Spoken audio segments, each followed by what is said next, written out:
Olá, bom dia. Hoje começamos uma nova etapa na nossa meditação sobre a graça, porque entramos no capítulo 6 de Romanos. Eu gostaria de ler o capítulo 6, o verso 1, e hoje é o dia 29 de maio.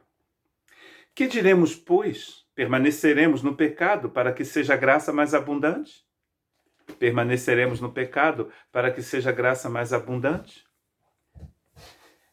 Paulo, então, nos percorrendo o capítulo 4, o capítulo 5, depois de ter mostrado a condição dos judeus e dos gentios, ele então nos introduziu, no meio do capítulo 3, ele introduz então o assunto predileto dele aqui, a justificação pela fé, a reconciliação do homem com Deus.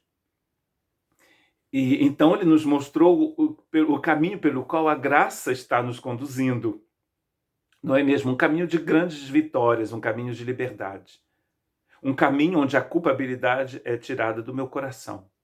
Porque tudo isso é baseado na obra de Cristo Jesus, como a gente viu, 5, capítulo 5, versículo 11, capítulo 5, verso 21. Tudo é baseado na obra de Cristo Jesus. Aí você pode imaginar comigo, porque você mesmo já deve ter passado por lá, e pessoas que você conhece também, é que as pessoas ao redor de Paulo, quando eles estão ouvindo o discurso do Paulo, eles vão perguntar, dizer para o Paulo, mas se é tão fácil assim, eu vou continuar fazendo as besteiras que eu faço. Porque, de qualquer forma, você está dizendo que onde o pecado abundou, a graça superabundou. Então, eu continuo pecando. E ele vai dizer, então, neste lindo, maravilhoso capítulo, c'est pas possible. Isso não pode ser. Não tem como. God forbid, dizemos em inglês. Que Deus proíba isso. Como como diz o povo Wolof, Yalla tere. Deus proíbe, não tem como. É ruim, dizem os cariocas. Não tem como. Por quê? Porque a gente vai descobrir uma coisa maravilhosa. A graça nos transforma. A graça nos transforma completamente. Então não tem como. Tem como a gente querer voltar atrás. Ontem eu até falei, sai dessa lama, jacaré. Como uma vez que você saiu da lama, você não quer voltar. A reação dessas pessoas à graça é bem típica do ser humano, né?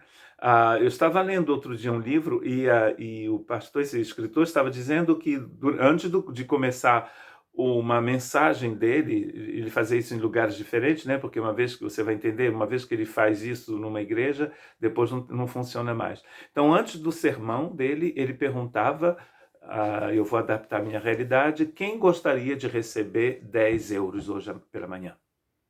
Bom, se fosse 10 reais não ia funcionar direito, né? Quem quer receber 10 euros? Então, 3 reações diferentes.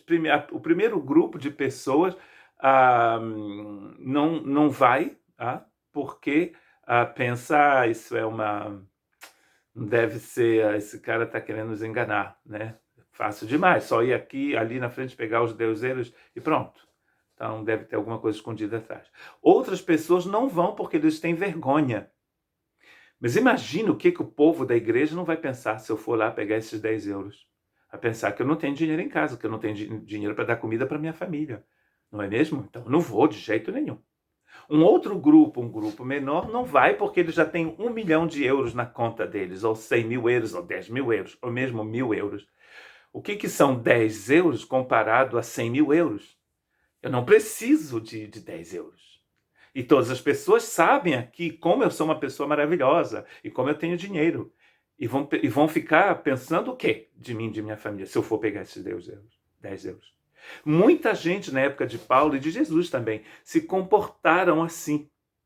Os fariseus, por exemplo, na época de Jesus, não foram pegar os 10 euros que Jesus estava oferecendo porque eles achavam que não precisavam, porque eles já tinham a religião deles. E mesmo no meio desses fariseus, alguns não foram porque estavam com vergonha, mesmo sabendo que precisavam. E outros porque achavam que era fácil demais. É o que muita gente pensava também na época de Paulo. É muito fácil essa graça. Eu prefiro a minha religião difícil, onde eu tenho que carregar um peso todo dia, do que participar, entrar nessa da graça. Olha só. Quando a gente tem vergonha da graça, quando a gente acha que não precisa da graça, ou quando a gente acha que é fácil demais e deve ter alguma coisa atrás dessa oferta de Deus, é porque a gente ainda não entendeu realmente o que é a graça. A graça de Deus é o poder de Deus, a glória de Deus, o amor de Deus em ação. Deus se curvando, vindo na nossa direção, como a gente viu na nossa primeira meditação, quando estávamos ainda em quarentena aqui na França. Não sei se você ainda não ouviu essa mensagem, ela está bem lá atrás, quando eu falava da rainha da Inglaterra. Quando a família da rainha se prostra diante da rainha, no dia que ela se tornou rainha, é o protocolo da realeza inglesa, e de qualquer realeza, aliás, que dita isso. Mas no dia em que a rainha está passeando no seu jardim em Windsor Castle, e ela se prostra diante de um jardineiro, isso é graça. Deus se prostrando diante de você para vir te ajudar. Ó, como Deus se prostra, ó. Já viu? Deus se prostra com as mãos cravadas de cravos romanos. E Deus, isso é graça. Aí você vê Cristo morrendo na cruz, te oferecendo os 10 euros eternos, e você diz, Deus morrendo na cruz por mim? Ah, não, tem alguma coisa aí.